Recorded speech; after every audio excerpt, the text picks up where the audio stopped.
value of the peso continues to drop, that can be beneficial for important businesses in Mexico. CBS 4's Annalise Ortiz has that story.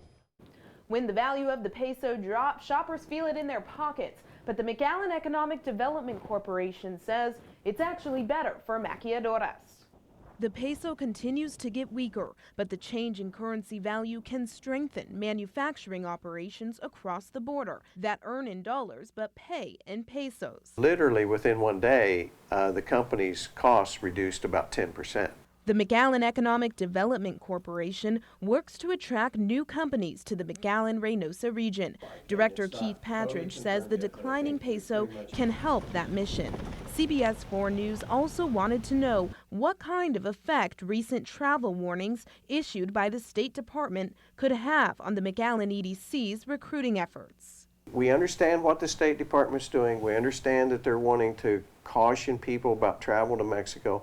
But I think we have to look at it and kind of temper it a little bit with what are the facts of the situation.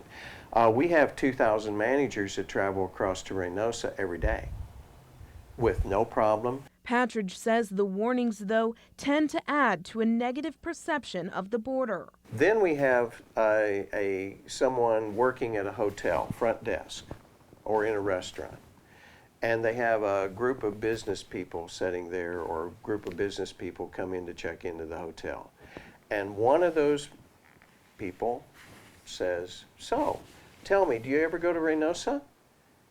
And because of what they have seen and what they have heard, never having traveled to Reynosa, but what they've seen and heard, they say, "Oh no, it's too dangerous."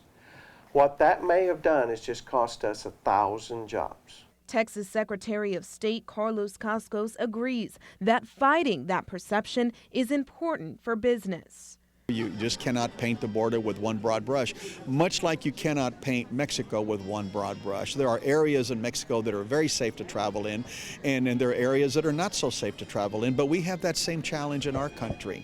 People who live and work in Mexico say it's tough to deal with the declining peso, but they do like the idea of more maquiladoras in their home country. Es importante para la gente que no tiene a dónde ir a trabajar. It creates jobs. People need jobs. They need income, and maquiladora is going to create tons of jobs for people over there. I mean, they need it. Annalise Ortiz, CBS 4 News and ValleyCentral.com. The EDC says so far this year they've seen a significant increase in business relocating to our region.